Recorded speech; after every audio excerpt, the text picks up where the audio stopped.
NYX just came out with a new collection in collaboration with Bridgerton, and as far as I know, this is a CVS exclusive. I don't know if it's going to be more widely available. And I was super excited about the curation of the collection, especially because there's 3 blush palettes, a light, a medium, and a deep, 2 brand new highlighters, a couple of lip glosses, and some eyeliners. I've reviewed NYX several times on my channel. I really enjoy it. I consistently feel like they bring a high quality to the drugstore, although their prices do creep up over time. If you've had your eye on this collection, I hope that you find this video helpful. Let's go ahead and dive in. Starting off with one of the blush palettes, this is the medium blush palette and it's called Lady in Silver. I love that they have a light, a medium, and a deep blush palette. I did go into this thinking that all of these products were brand new to the NYX line, so in that way, I do feel a little bit let down that the products in these blush palettes are actually existing blushes to the NYX line. I genuinely wish that they had made that a little bit more obvious. That disappointment aside, I think that NYX's blush formula is definitely really solid.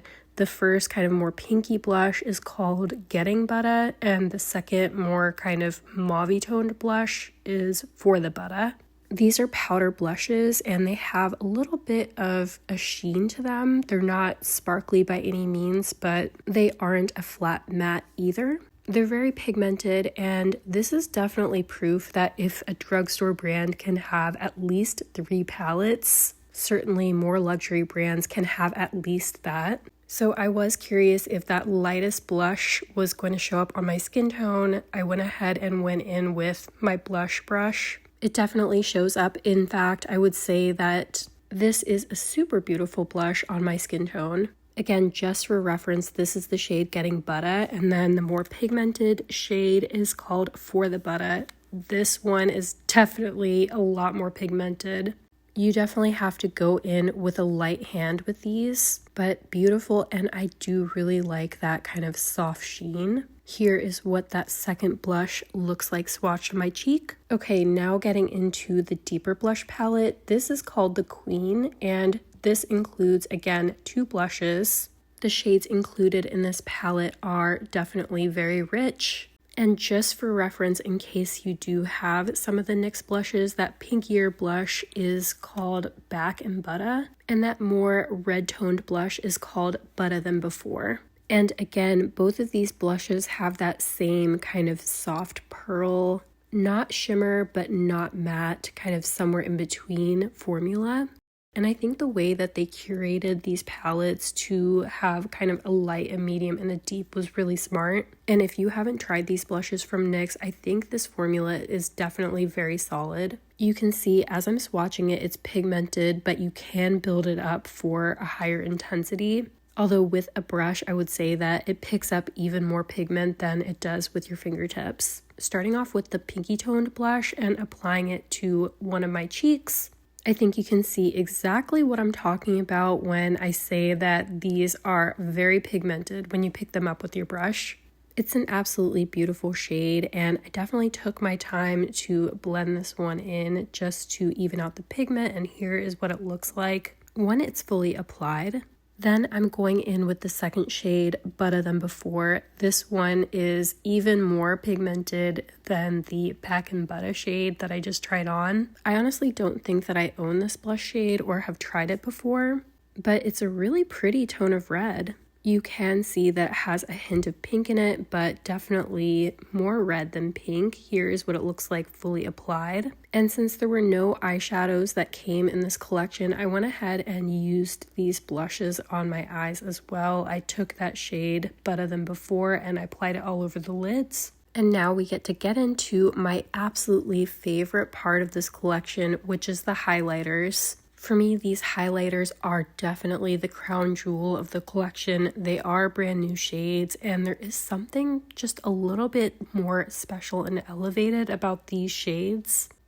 In terms of the actual quality of the highlighters, my favorite shade is still going to be that more olive-toned one called Butter and Black. But the formula of these Bridgerton times NYX highlighters is just extra special in my opinion. look at how this gold shade catches the light. It's definitely sparkly, but not like a chunky kind of sparkly. Definitely one that feels elegant and elevated, if that makes any sense. And I was so excited to apply this one to the cheeks. I went ahead and took a highlighting brush. In this case, I used my Fenty highlight brush. You can see how beautiful this one looks on the cheeks, and I think it's perfect for the Bridgerton collection. Like, this is definitely a shade that feels very Bridgerton to me. And as I'm applying it, hopefully you can see that it really doesn't emphasize texture too bad. These highlighters have such a beautiful shine to them. I couldn't resist using them on the eyes as well, especially since there aren't any shimmer shadows in this collection. I think if you're going to use them on the eyes, I would go ahead and apply with your fingertip or with a smaller eyeshadow brush just to get as much impact as you can from it. Okay, and then we have this absolutely stunning highlight shade called Iridescent Peach. Like, if I could only pick one thing from this entire collection, it would be this highlight shade. It definitely is pink, but it's not overly pink. It almost has a golden shift in there as well. I think you'll see when I swatch it. And the formula feels just like the gold one that I just swatched. Definitely elevated when it comes to the NYX highlight formula. And I already really like that formula as it is. But to me, this formula doesn't feel like it's drugstore. Then I'm using that same brush that I used before, and I'm going to apply it to the top of my cheekbones, and I'm going to use it as eyeshadow again as well.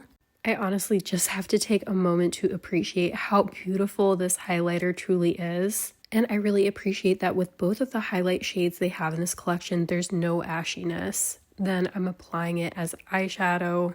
Again, I think that the shimmer in this highlighter definitely can be worn intensely on the eyes if you would like. It works very beautifully as a shimmer shadow on the lids with one of those blushes in the crease.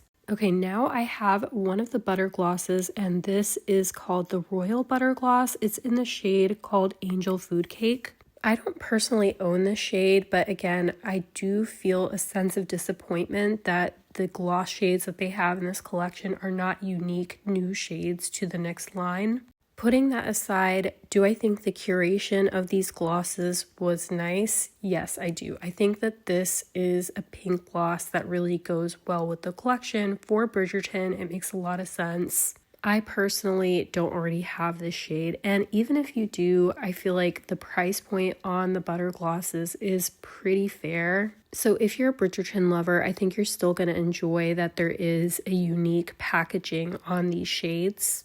Is it luxury packaging? No, but I also wouldn't expect that. This is still a drugstore brand. It's sold at CVS. This second shade is called Praline. I feel like this is a classic. Like, a lot of people have tried this shade. I know that there were some people that mentioned Praline when I did my brown gloss video not too long ago. So personally, I was okay with getting this gloss. I actually had that one on my wish list. I think that this is a really pretty nude gloss shade. Definitely a classic for a reason. And I don't know if you can see, but I do feel like Praline has a hint of pink in it as well, which makes it work really well with the other products in this collection. And this was my second finished look using the deeper blush palette. I used the pink highlighter, and I also used the Praline lip gloss.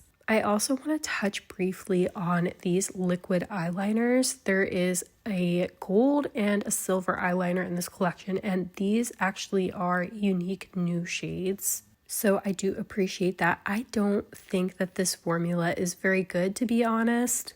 I really wanted to incorporate them in my looks because sometimes I like to do fun kind of graphic liner, but honestly, I couldn't personally highly recommend it. I did have to build it up quite a bit to get my winged liner to kind of work out with this silver one. I feel like I did all the tricks too. Like, I shook it to make sure the product was evenly distributed. But anyway, this is my completed look that I did using the medium tone blush palette, the pink gloss, the golden highlighter, and the silver liquid liner. I honestly really like how my look came out. Here is what all of the products I just talked about look like swatched to my arm. The medium toned blush palette is at the top. Right underneath is the deep blush palette. then the highlighters, the glosses, and the liquid liners. I actually think that this was a beautifully curated collection from NYX. I have heard a few other people mention, and I do agree, it does feel a little bit random when it comes to the timing of the release. I don't think that there's a season of Bridgerton that's about to start. Putting that aside, I think that the curation of the collection was really nice. The products I'm personally most excited about are the highlighters, and they are the products that are brand new to the collection, along with the eyeliners, although I'm not a huge fan of those eyeliners. The blushes and the glosses are also nice, but I'm disappointed that they're not new to the NYX line. Putting all that aside, I think that these are really pretty products. So if you don't have the blushes, you don't have the glosses, you're a fan of Bridgerton, I think it's good reasons to try it. Like, those blush palettes are definitely very practical, and I love the fact that they have cardboard packaging. So they're light, they're easy to compost. And as I said before, if I could pick anything from the collection, I would say the highlighters. And one product, it would be the pink highlighter. I'd love to hear in the comments what you think of this collection. Will you be picking anything up or adding anything to your wish list? As always, I hope you found this video helpful. I do have all of the products linked in the description box. Thank you so much for watching, and I'll see you in the next video.